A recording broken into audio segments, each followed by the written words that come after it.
네, 안녕하세요. 투엔체 엔치입니다. 서퍼입니다. 오늘은 좀 대선에 대해서 얘기를 해보려고 대선. 가져왔습니다. 네.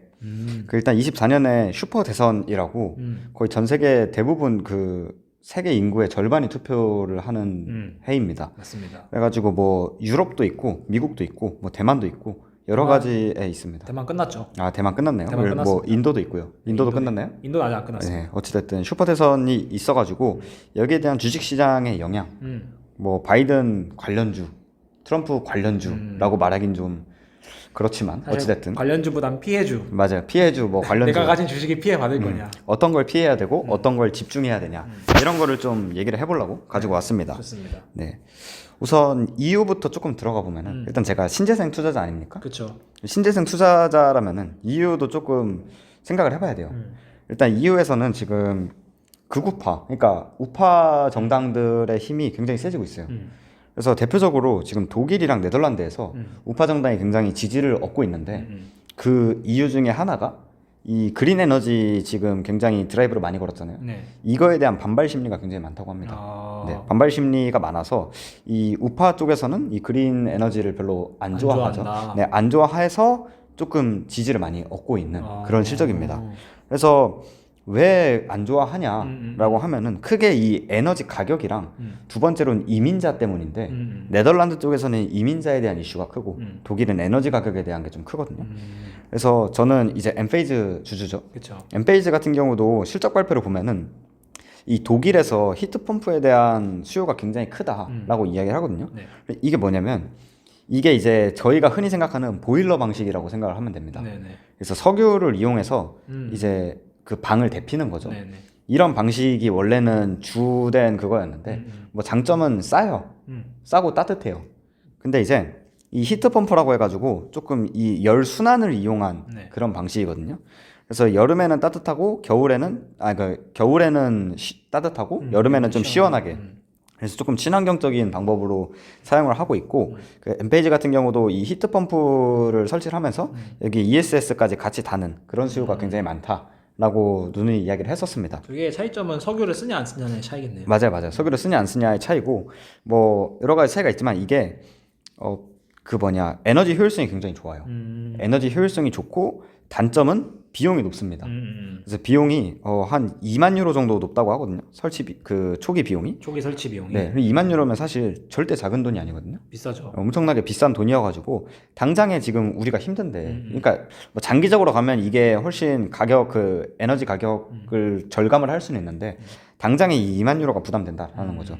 그래서 이제 이게 어쨌든 법제화가 됐기 때문에 이거에 대해서 조금 불만이 가진 사람이 많은데, 그래서 그 우파가 이쪽에서 이제 힘을 얻고 있는 그런 실적이다라고 생각을 하시면 됩니다.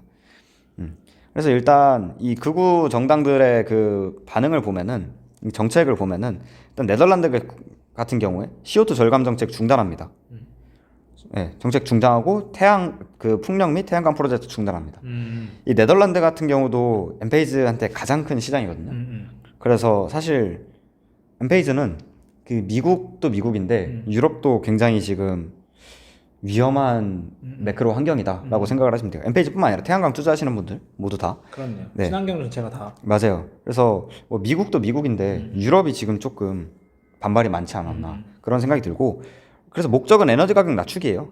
에너지 가격 낮추기고 이 노동 움직임 같은 것도 이 이민자 이거에 대해서 굉장히 많은 얘기가 있고, 프랑스 같은 경우도 이제 두 번째로 큰 시장이거든요.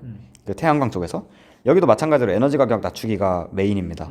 풍력 에너지에 대한 지원도 중단을 하고 원자력이랑 수력으로 갑니다. 그래서 원자력이랑 수력을 가고 풍력 에너지나 태양광 같은 것들은 좀 공격을 많이 받고 있다.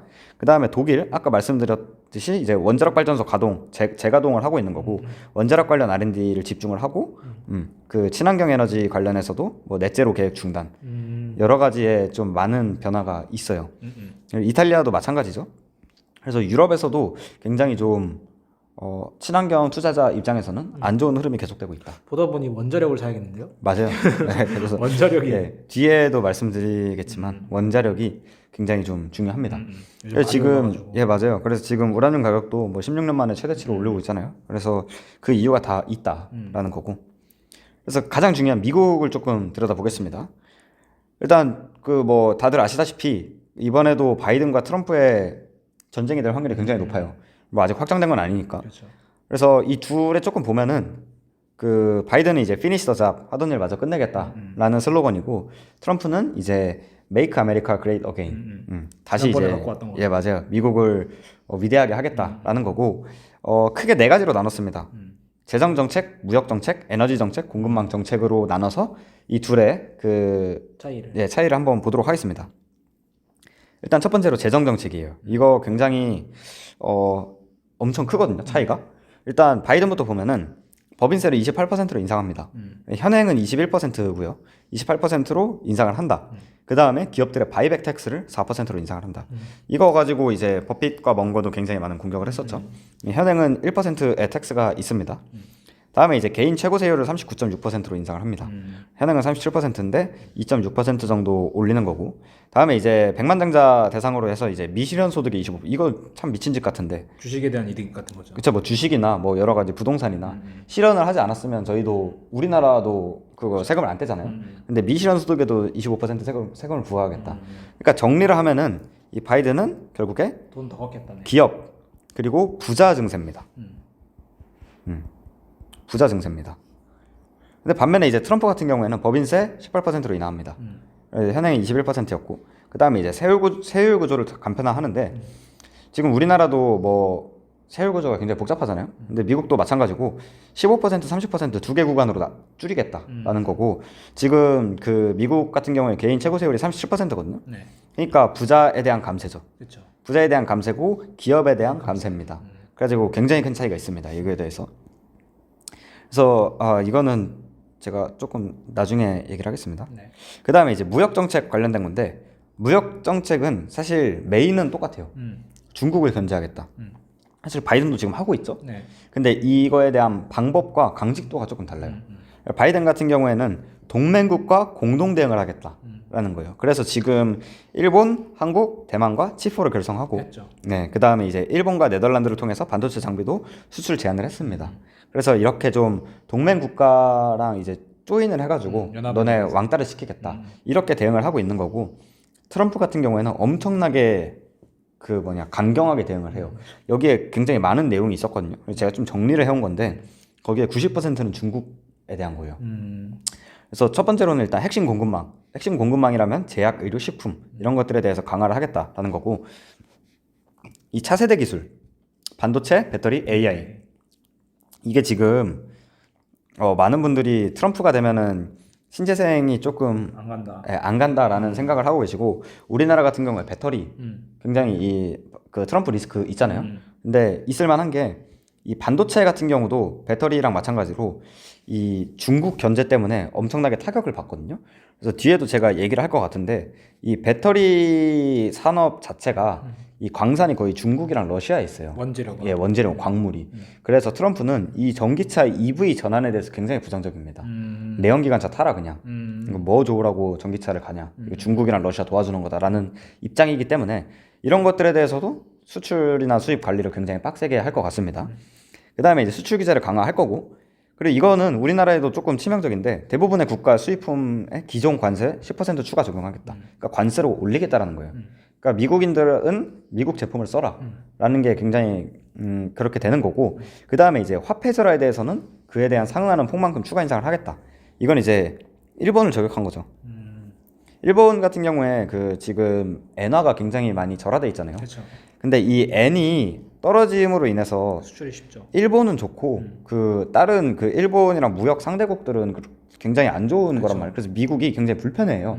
그래서 일본 같은 나라들은 그러니까 지금 너네 일부러 안 올리는 거지라는 공격을 많이 받고 있는데 이 엔화에 대해서 상응하는 폭만큼 추가로 인상을 하겠다라는 거예요. 그래서 지금 일본 증시도 상승 가도를 완전히 달리고 있는데 트럼프가 되면은 일본 증시도 휘청할 수 있다. 그리고 이거를 하는 이유는 우리 미국이 왜 손해를 봐야 되냐라는 거거든요. 결론적으로는. 그냥 완전 철저하게 미국만 보겠다는 거예요. 맞아요. 우리가 왜 무역을 하는데 손해를 봐야 되냐라는 거고 한국도 지금 그 미국 상대로 무역 흑자예요. 무역 흑자인데 이 한국 같은 그 미국을 상대로 흑자를 보는 나라들한테 더 빡세게 하겠다는 뜻이에요. 특히 우리나라는 반도체랑 배터리가 메인인데 그래서 트럼프가 되면은 사실 많은 분들이 트럼프가 되면은 그 법인세도 깎고 그래서 주식 입장에선 좋은 거 아니냐라고 하시는데 우리나라 주식 입장에서는 굉장히 리스키하다고 저는 판단을 했습니다. 다음에 이제 에너지 정책. 여기가 이제 가장 바이든과 나누는 곳이죠. 그래서 트럼프의 메인은 에너지 독립이에요. 그러니까 결론적으로는 전기 가격을 낮추기. 이 EU의 그 우파들과 똑같죠. 전기 가격을 무조건 낮추는 게 핵심 목표고 이 중국과 러시아에 대한 독립을 원합니다. 그 에너지 독립을. 그래서 그 트럼프 같은 경우에는 이 친환경 투자가 굉장히 비효율적이라고 생각합니다. 그래서 이런 비효율을 양산하는 그 친환경 투자를 줄이고 국내 화석 생산에 증진을 하겠다라는 거고 그 다음에 이제 원자력 에너지 생산 장려를 하겠다. 그래서 미국 내 우라늄 생산을 증진하겠다. 동맹국과의 이제 에너지 수출을 증진을 하고 전략적 비축유를 다시 축적을 하겠다라는 거죠. 그러니까 이거는 이제 완전히 석유, 석탄, 돌아가겠다. 예, 이런 기업들은 완전히 땡큐죠. 가장 큰 리스크가 없어지는 거니까요. 그 다음에 아까 말씀드린 것처럼 이 러중 의존도가 높은 광물 이것도 국내 생산을 하겠다라는 거고 지금 이제 바이든이 세워놓은 2030년까지의 목표가 전기차 판매량이 67% 증가해야 되거든요. 이거 다 폐지하겠다라는 거예요. 내연기관차 타라라는 뜻이고 이게 중국에만 도움이 되기 때문에 이거는 그냥 다 철폐를 하겠다라는 거고 중요한 것도 이거죠. 자동차 부품 중에 75%는 지역산 비중을 유지해라. 그러니까 지금 이거를 보면은 광물도 국내 생산이고 부품도 국내 생산을 해야 되는 거예요. 그래서 이거를 보면 미국 내에 이제 광물을 갖고 있거나 뭐 생산을 할 수 있거나. 네, 뭐 유나이티드 스틸 같은 X나 뭐 유코 이게 철강 하는 애들이거든요. 이 철강 기업들도 굉장히 좋아하죠. 그리고 광물하는 애들 여러 가지 뭐 있죠. 이런 애들이 굉장히 좋아할 만한 그런 뉴스다라는 거고. 그래서 지금 이게 아까 제가 말씀드린 건데 이 바이든 정부 둘 다 이제 친환경인데 이 바이든 정부의 에너지 정책의 가장 메인 목표는 미래 세대를 위한 거예요. 그러니까 이런 효율성이나 이런 거를 원하는 게 아니라 잠시만요. 네, 네. 오늘 처음 써보는 거라. 네, 오늘 처음 써보는 거라. 그냥 냅두면 지워지지 않을까요? 네, 그러겠습니다. 제가 잘못 눌러가지고 어찌됐든 미래 세대를 위한 환경 보정이 얘네한테는 메인 이슈입니다. 네. 메인 이슈이고 반면에 이제 공화당 같은 경우에는 비용을 낮게 유지하는 게 메인 이슈예요. 그래서 둘이 에너지 정책이 포인트가 좀 다르다는 걸 인지를 하셔야 된다. 그 다음에 이제 마지막으로 공급망인데 공급망 같은 경우에는 바이든은 이제 니어쇼어링 그리고 프렌드쇼어링 같은 거를 하고 있죠. 근데 이제 반면에 트럼프 같은 경우에는 리쇼어링 그리고 미국 내 핵심 인프라의 중국 수요 금지 다 중국 관련된 거예요. 그래서 첨단 제조업 산업 증진 이것도 이제 첨단 반도체 이런 애들 중국 다 수출 금지 때리는 겁니다. 그 다음에 이제 대대적인 토건 사업이 예견돼 있습니다. 이거는 뭐 바이든도 같은 거를 하고 있는 거거든요. 신도시 건설이랑 노후화 도심 재개발 지금 바이든이 1.2 트릴리언 정도의 그 인프라법을 개정을 했거든요. 네. 근데 아직 집행이 많이 안 됐어요. 근데 그 IRA도 여기에 일환 중에 하나인데 한 12% 정도가 친환경 관련된 자원이거든요. 근데 트럼프가 되면은 이걸 다 바꾸는 게 아니라 이거는 이미 그 법제화가 돼가지고 다 바꿀 수는 없어요. 아무리 트럼프라고 하더라도. 근데 이 부분은 공격받을 가능성이 굉장히 농후해요. 근데 여기 중에 50%가 그 노후화된 도심 재개발이거든요. 그러니까 교량 이런 것들 다시 재배치하겠다라는 게 50%인데 이거를 트럼프가 되든 바이든이 되든 크게 뭐 이거는 바뀌지 않을 거다라는 게 제 의견입니다. 그 다음에 이제 교통수단도 대전환을 하겠다.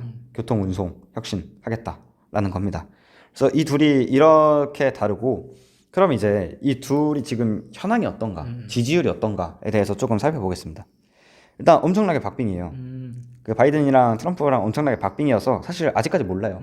그리고 그 2020년 때도 거의 당일날까지 계속해서 뒤바뀌었었거든요. 그쵸. 그래서 이번에도 굉장히 박빙이 예상이 된다라는 거고.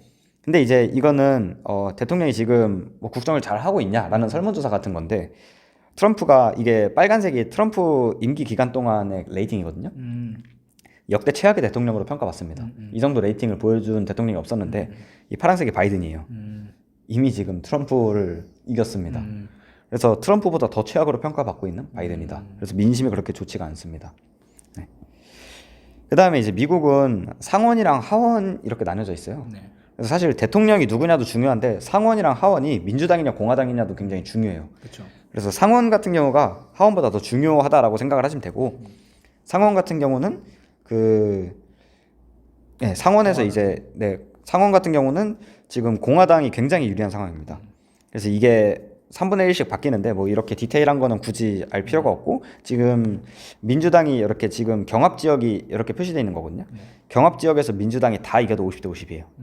다 이겨도. 네, 다 이겨도 50대 50이고, 상원 같은 경우는 공화당이 사실 거의 확실시 되고 있다라는 게 그것만 알아두시면 될 것 같고, 하원 같은 경우도 지금 경합이 일어나고 있는데, 지금 알 수가 없는 게 경합주가 총 6지역이고 77석이거든요. 네. 이거를 민주당이 다 가져가면 물론 민주당이 이기는데, 지금 현재 6개의 경합주에서 트럼프가 모두 근사한 차이로 앞서고 있습니다. 이 6개 지역 모두 트럼프가 4%포인트 정도 평균적으로 앞서고 있다라고 보시면 돼요. 그래서 사실 그 레드웨이브라고 그러죠. 상원과 하원이 다 공화당이 먹는 레드웨이브가 될 가능성도 있다. 근데 레드웨이브가 되면은 IRA가 다 빠질 수도 있습니다. 그렇죠. 법을 또 법제하면 되니까. 상원 하원이 둘이 이제 안 맞아야 미스매칭이 되면서 지금 있는 거 예산 축소 정도로 마무리를 할 수 있는 건데, 둘 다 공화당이면은 진짜 뺄 수 있어요. 그렇죠. 네. 그래가지고 그런 리스크가 있다. 자, 그러면 친환경 투자자인 우리는 어떻게 해야 되냐? 어떻게 해야 되죠? 저도 모르겠는데 네네. 하나 그 고려해봐야 될 거는 트럼프는 사법 리스크가 있어요. 지금 얘가 그 연방법원에 고소돼 있는 게 몇 개 있거든요. 그렇죠. 총 4개가 있는데 뭐 이런 것 때문에 지금 재판을 기다리고 있고, 지금 11월이 대선이잖아요. 네. 11월 대선인데 뭐 이게 3월, 5월, 7월 막 이렇게 예정돼 있어요. 여기서 하나라도 트럼프가 이제 잘못했다라고 판정이 나면은 대통령으로 나올 수가 없어요. 그래서 이 사법 리스크를 조금 빌어봐야 되지 않나. 기대해봐야 되지 않나. 사실 친환경 투자자 입장에서는 트럼프가 안 됐으면 좋겠죠. 뭐 저는 그렇습니다. 네. 그래서 뭐 관련 산업을 조금 분석을 해보자면, 다들 아시다시피 바이든은 태양광, 풍력, 수력, 수소, 뭐 전기차, 배터리 이런 것들이 있고, 트럼프는 너무 많죠. 뭐 산업재, 원자력, 유틸리티, 이 원자력이 좀 굉장히 좋고, 교통, 운송, 건설 이쪽도 굉장히 좋고, 석유 엄청나게 좋습니다. 그 다음에 철강, 미국 철강, 광물 이런 거 굉장히 수혜를 볼 수 있다라는 겁니다. 네. 그래서 이런 시나리오가 있고, 그래서 결론을 조금 말씀을 드리면, 사실 누가 이길지 알 수가 없어요. 알 수가 없고, 옛날에 트럼프가 될 줄 누가 알았겠습니까? 이건 아무도 알 수가 없고, 그렇죠. 그래서 어찌됐든 대응을 하든가 아니면 뭐 대비를 하던가 둘 중에 하나를 해야 되는 건데, 첫 번째는 본인의 기업 상황에 맞춰서 그냥 바이더 딥을 하든가. 그러니까 예를 들어 뭐 트럼프가 되면은 신재생이 빠지겠구나. 근데 나는 신재생이 장기적으로는 맞다고 믿어. 그래서 뭐 굳이 내가 지금 주식에 있는 돈을 안 빼도 된다 라고 하면은 오히려 그걸 매수 기회로 삼을 수도 있어요. 트럼프가 됐는데 친환경이 날아갈 수도 있어요. 맞아요. 알 수가 없어요. 네, 알 수가 없어요. 그래서 본인 기업이 어떻게 영향을 받는지를 조금 공부를 하신 다음에 거기에 대한 대응을 하시던가. 두 번째는 시나리오와 상관없이 모멘텀을 기댈 수 있는 분야를 사든가. 뭐 제가 생각했을 때는 원자력 참 좋은 것 같아요. 그 다음에 이제 산업재. 아까 말씀드렸다시피 바이든, 트럼프 누가 되든 이 미국 내 제조업 육성이라는 목표는 똑같고요. 그 다음에 교량이나 그 지금 미국의 인프라가 다 거의 1960년대에 많이 깔렸거든요. 그래서 내용 연수가 지금 64년이 지났네요. 네, 지금 다 거의 끝나가요. 그리고 미국 내 교량의 그 도로의 43%가 지금 수선을 해야 되거든요. 이거는 대통령이 누가 되든 해야 되는 거예요. 이미 예산까지 집행이 돼 있기 때문에 이거를 빽할 수 있는 명분은 전혀 없다고 생각하고 이유도 없다고 생각해요. 그래서 이런 것들을 이제 다시 뉴딜 정책 비슷하게 이런 걸 다 수혜를 볼 수 있는 기업, 뭐 건설, 시멘트, 뭐 빌딩 관리하는 애들, 아니면은 그리고 지금 송배전도 굉장히 문제가 많아요. 그렇죠. 그래서 송배전 이런 쪽은 누가 되든 사실 상관없이 굉장히 좋은 환경이다라고 말씀드릴 수 있고, 원자력 같은 경우도 지금 제일 첨예하게 대립하는 게 신재생이랑 석유에너지죠. 근데 이 두 개의 가운데를 쇼부 볼 수 있는 게 원자력이에요. 둘 다 괜찮다고 하니까. 예, 둘 다 오케이라고 하니까 상하원이 갈려도 원자력으로 쇼부를 볼 가능성이 높고, 원자력은 지금 유럽 같은 경우에서도 굉장히 웰컴을 하고 있기 때문에 원자력은 또 수요가 또 확정적이지 않나. 그래서 이렇게 보시면 될 것 같고, 여기에 다 투자를 하고 있는 ETF가 있습니다. 페이브라고. 네, 페이브 ETF라고 이런 거에 투자를 하는 ETF예요. 그래서 이쪽으로 조금 바꾸시던가 아니면은 해지를 하시던가 뭐 이렇게 대응을 조금 세워보시면 좋을 것 같아요. 제가 드는 생각은 이런 거랑 관련 없이 잘 나갈 주식 코스트코 코스트코. 그냥 뭐 누가 되든 밥은 빌어먹고 살아야 되니까 맞아요. 쇼핑은 해야 되니까 맞아요, 그냥 맞아요. 차라리 그런 기업을 찾아보는 것도 괜찮습니다. 그냥 맞아요, 뭐 맞아요. 증시가 뭐 이렇게 뭐 원자력으로 가든 친환경으로 가든 석유로 가든 그냥 그런 거 없이 꾸준히 좋을 애들 그런 코카콜라. 것도, 네, 코카콜라 뭐 재미없었다고 생각하실 수도 있겠는데 돈 잃는 것보단 재밌어요. 그런 것도 괜찮고 그리고 제가 봤을 때는 AI나 반도체 쪽도 괜찮을 것 같아요. 누가 되든. 아 근데 그건 있어요. 그 트럼프가 되면은 반도체를 더 꽉 매일 거거든요. 그래서 거기서 반도체 수요나 이런 것들이 또 휘청할 수도 있어요. 지금 바이든이 그 제재는 하고 있잖아요. 근데 중국에서 다 사고 있거든요. 저 암암리에 사고 있죠. 네, 뒤에서 다 사고 있어요. 근데 트럼프는 이거를 가만히 안 놔둘 거고 지금 바이든이 하는 것보다 훨씬 더 반도체를 옥죄일 수 있어요. 그래서 사실 반도체가 지금 저는 솔직히 지금 무서운 레벨이다라고 생각을 하고 여기서 만약에 트럼프가 되면은 반도체도 약간 좀 모멘텀을 잃을 수 있다고 저는 생각하고 있어요. 근데 뭐 이거는 본인들 생각인 거고 그쵸. 어쨌든 4차 산업에서 반도체 없으면 아무것도 못 하니까 그건 맞아요. 예. 그렇습니다. 방산주 사고 싶네요. 그렇죠. 방산주. 그래요. 방산주. 방산도 예산이 집행돼 요즘 있습니다. 보잉이 많이 빠졌습니다, 여러분들. 예, 뭐 보잉 같은 것도 좋고요. 근데 뭐 사라는 뜻은 아니고 네, 저는 그냥 네. 요즘 보잉 관심 있게 보고 있습니다. 대체하기가 쉽지 않은 기업이라. 예, 서퍼님은 뭐 보잉, 코스트코 이런 거를 생각을 하시고 저는 아예 여기에 뛰어 들어가지고 페이브를 조금 지켜보고 있다. 좋습니다. 네. 오늘 되게 재밌는 내용이었네요. 솔직히 저희는 해외 주식하는 입장이니까 2대선이 4대선이거든요. 맞아요, 맞아요. 우리의 대통령을 우리 뽑는 대통령이라서 투표권은 없는. 그렇죠. 투표권은 없지만 네. 아주 재밌는 대선 4대선 보는 거기 때문에 맞아요, 네. 이 정책들을 보고 사실 누가 될지는 까봐야 아는 거기 때문에 까봐야 아는 그때 거고. 가서 맞아요. 알 수 있는 거고 그거에 맞춰서 본인이 베팅을 하든 해지를 하시던 아니면 아예 그거와 무관하게 꾸준히 좋을 거를 사보시던 아니면 현금을 갖고 계시던 그거는 이제 본인의 성향에 맞춰서 좋습니다. 그리고 국내 투자자분들도 국내에 투자하고 계시는 분도 그 트럼프가 되면 뭐 반도체 배터리 이런 거 쉽지 않죠. 쉽지 않고 관세 적용되고 그리고 미국 내 제조업 육성이니까 미국에 공장 없는 기업들은 또 더 크게 맞을 거고 반대로 또 미국의 인프라에 수출하는 기업들은 또 좋을 수도 있고 맞아요, 맞아요. 이런 것들을 다 고려를 해보셔야 될 것 같아요. 맞습니다. 네. 오늘 영상 찍느라 너무 고생 많으셨고 저희는 다음 영상에서 네, 또 좋은 컨텐츠로 찾아뵙겠습니다. 네. 그럼 안녕.